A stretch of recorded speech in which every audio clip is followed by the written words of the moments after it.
Call all hands. Beat to quarters.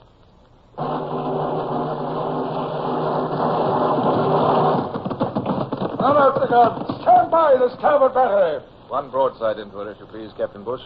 Pointers on target. Linstocks ready. Aye, aye, sir. Ready. Fire!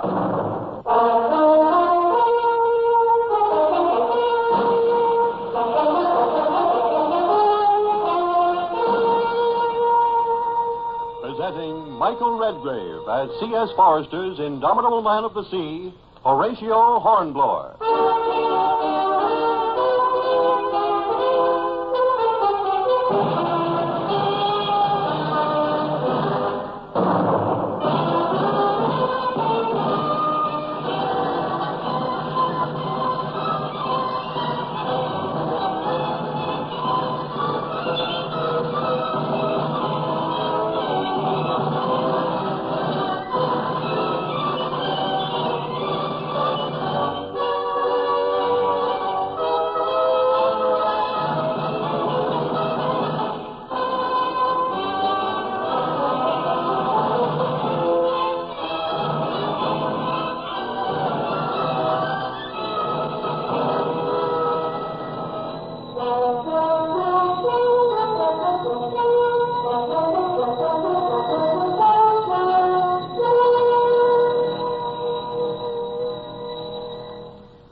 The feeling of success was strange and new on that eventful voyage of my younger days. Yet it was unmistakably in the air for all of us, officers and men alike. The new year of 1802 dawned with a brighter promise, even there in the West Indies, far from home. We had taken 2 Spanish fortresses, destroyed a nest of privateers, and gained security for future convoys making use of the Mona Passage. No wonder my new friend, Bush, now second in command of the Renown, stood grinning to himself there on the quarterdeck as he applied his eye to the ship's telescope. Morning, Mr. Bush.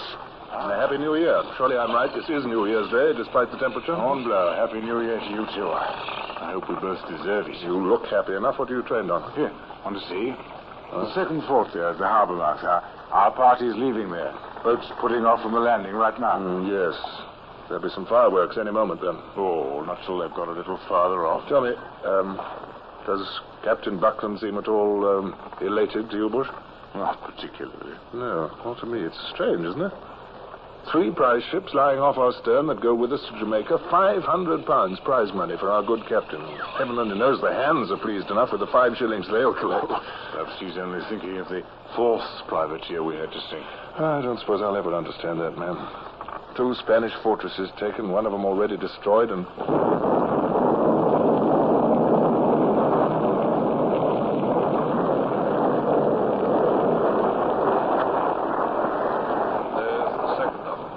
Our boat party's safely away. No more do Spanish guns rule the entrance to Samana Bay, you'll notice. Fountains of smoke and flying masonry. I have them 2 tons of gunpowder were quite sufficient, weren't they? We should be losing sail now any minute. As soon as his nib sends up word from his cabin. Well, with 4 ships, 3 prizes, and ourselves jammed full of prisoners and their women, at least our voyage to Jamaica won't be boring. It's the women must be watched, I'd say. Coming aboard, I thought the men seemed tractable enough, even resigned. Probably had enough of that weird island. Yes. Tropic heat, rebellious natives, yellow fever. Well, some of them have been stationed there in garrison for years. Yes, but they're sullen wives and daughters. If baleful looks could kill, they'd have withered every man of us. They don't mind showing they can hate, do they? Oh, well, separating them the way we have ought to take care of that. Only about 50 women and their children battened down in our midshipman's berth. And marine sentries always on guard, remember? Bayonets fixed and muskets loaded. Yeah. And all 400 of their men stowed on our lower gun deck. Every hatchway guarded by sentries. Prisoners aboard each of the 3 prizes, too, remember? Yes, but not as many. And we've got good men of our own aboard those prizes. Look, There goes Evans now in Captain Buckland's gig. He's boarding the one they call La Gaditana. Yes. You sound as if I still hadn't convinced you. I'll be convinced once we're safely in Kingston Harbor. And that's a full week away. We'll have to let them up, for exercise and air. Conditions down there are no better than a slave ship. Oh, I'll grant you that. Look here, Hornblower. Try being a bit more cheerful, will you? You're going to give me nightmares. Oh, well, he isn't sending word this time. Our captain comes himself. Lieutenant Bush. Captain, it looks as if the damage ashore is complete enough, doesn't it, sir? Yes. We'll get underway just as soon as the shore boat's hoisted in, if you please. Aye, sir. All hands stand by to get underway. All hands on by on the way. Aye, sir. And horse that shore boat line in our men, do you hear?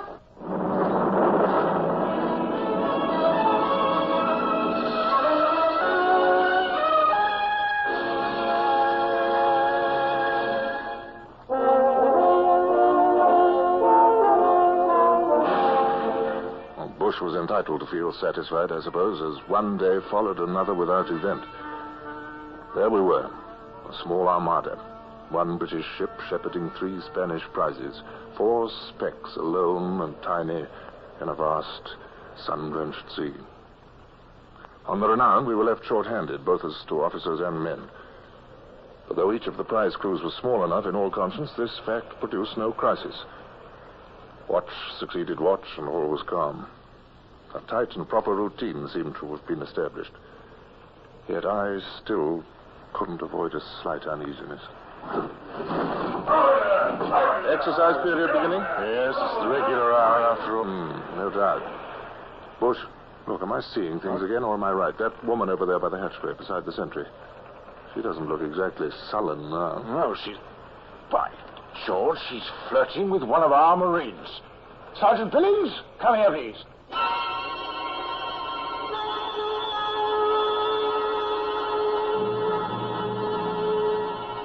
Sit down, gentlemen. Sit down. Thank you for coming. Oh, shut the door, please, Lieutenant Bush. Certainly, Captain. Tomorrow afternoon we should reach Kingston. I haven't tightened up too much on sailing orders during the voyage, so long as we could keep the 3 prize ships under surveillance.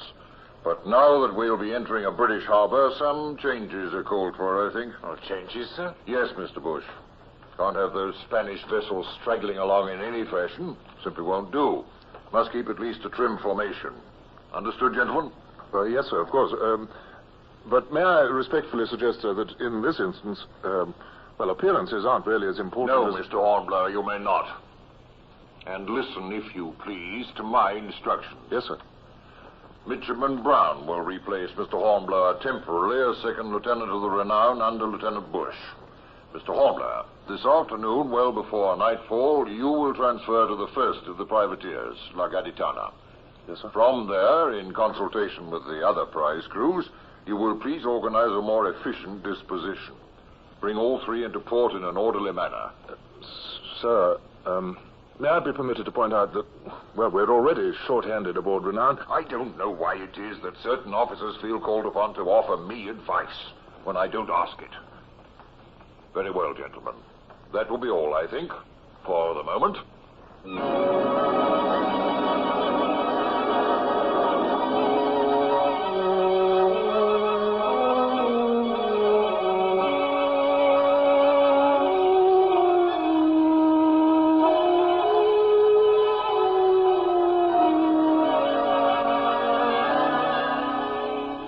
That statement I almost believed myself.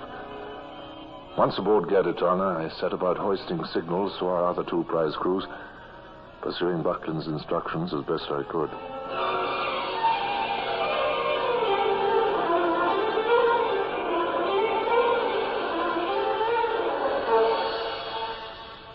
As Bush told me his story later, I was able to piece together pretty clearly much of what had happened aboard the Renown in my absence. It was a dark and lovely Caribbean night, under bright stars, when Bush completed his last evening rounds. He was dog-tired and soon asleep.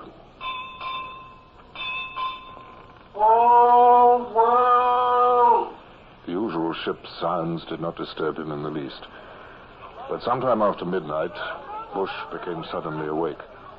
His ears told him that something was amiss. There were loud cries. There was a rush of feet on deck. A woman screamed. Then there was another rush of feet, and Bush had leapt from his cot, snatched his sword and pistols from their brackets against the cabin bulkhead.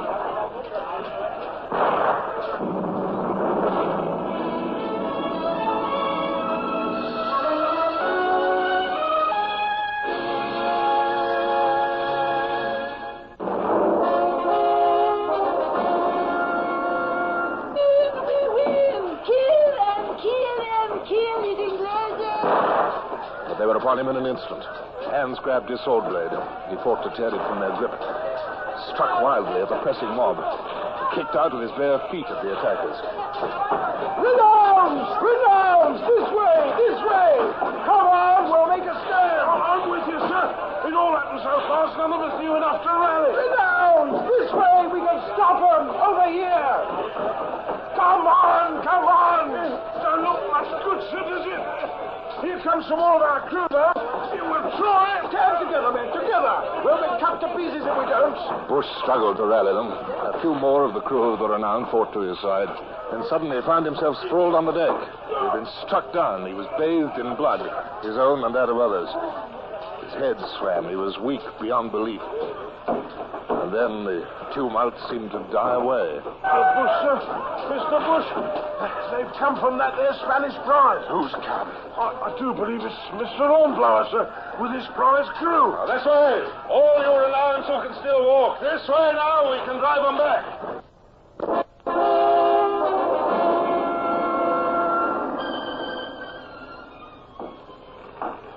This here's Mr. Bush, sir. What?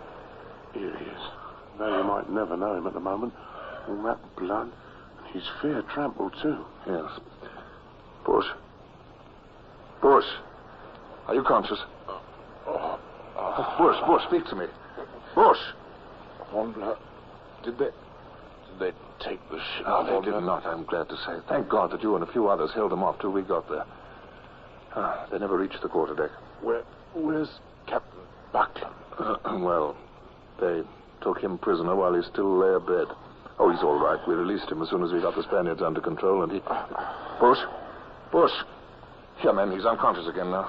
Lift him gently now. Gently. We'll have him in his cabin in no time.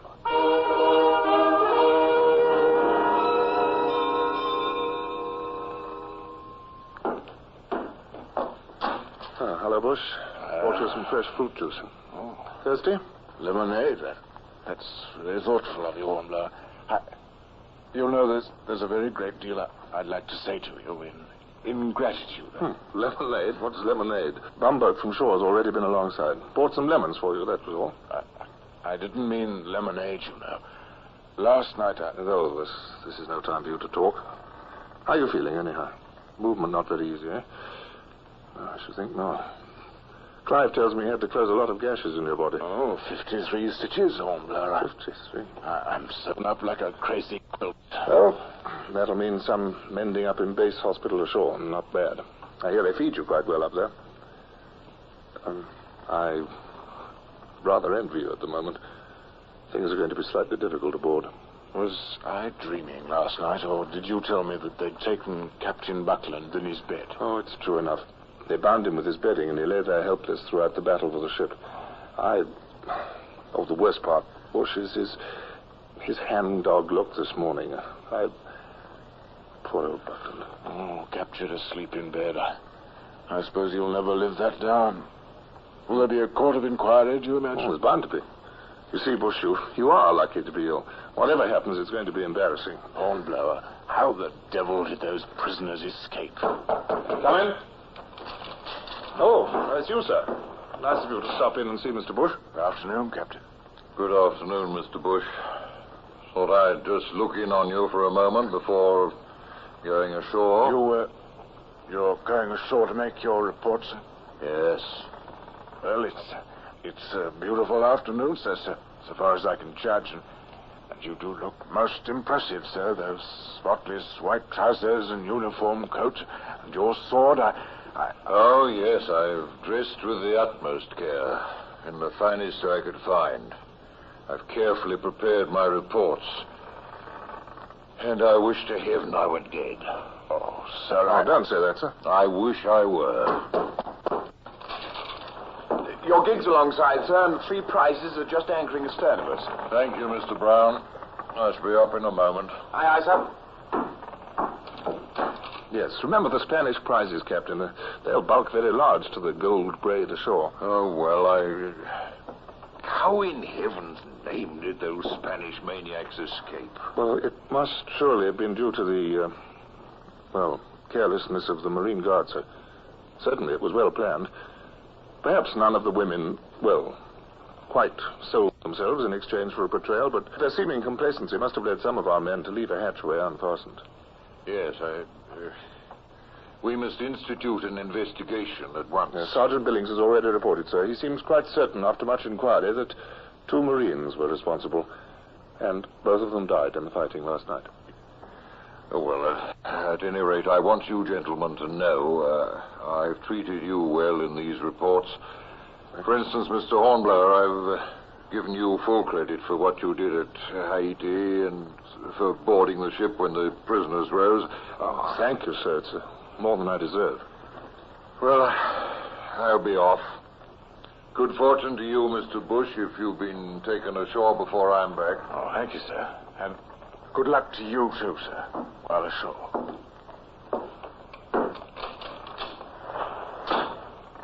A man on his way to the gallows might look rather like that, don't you think, Bush? Yes. Well, get some sleep now, if you can, sir. I'll attend to my other duties, and then we'll see that you get ashore.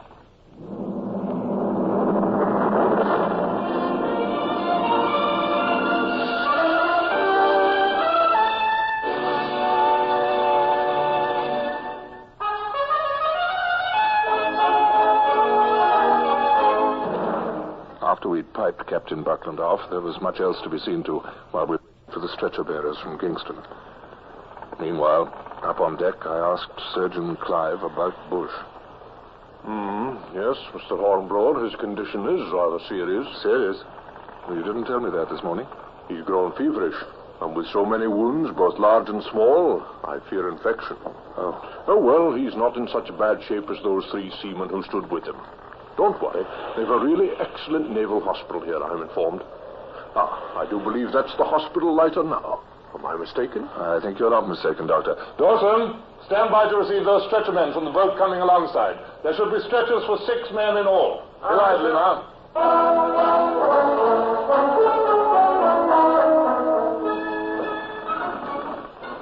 Here we are, Mr. Bush. Sun's a bit blinding, isn't it?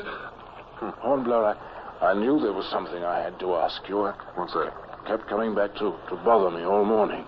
When you recaptured the Renown last night, you came all the way from the Garitana. Well, yes, naturally. Yes, but how did you know that anything was wrong? You were so far away. Oh, I heard a couple of musket shots at first, and then I saw the Renown come up into the wind, and that seemed aimless and peculiar. So you collected all 3 prize crews together, was that it? Yes. Well, the thing that puzzles me, stripping all 3 of our seamen, weren't you afraid of losing the prizes, Hornblower? They all carried prisoners aboard. Better to lose the prizes than the Renown, Bush. Besides... Besides what? Well, I had every sheet and halyard cut in the prizes before we left them. It took them so much time to reeve new ones that we had no trouble at all retaking them. Oh, so that was it. And you had to retake them. Yeah. By the holy, you had a busy night all in all. Well, yes, rather. Into the boat with them now, men. And watch those slings. Hoist away.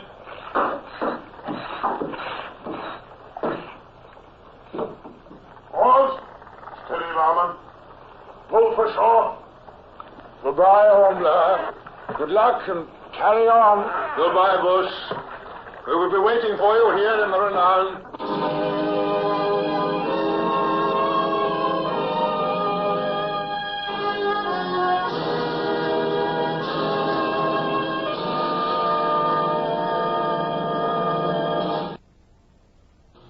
Horatio Hornblower, starring Michael Redgrave, is based on the novels by C.S. Forrester. Music composed and conducted by Sidney Torch. Produced by Harry Allen Towers.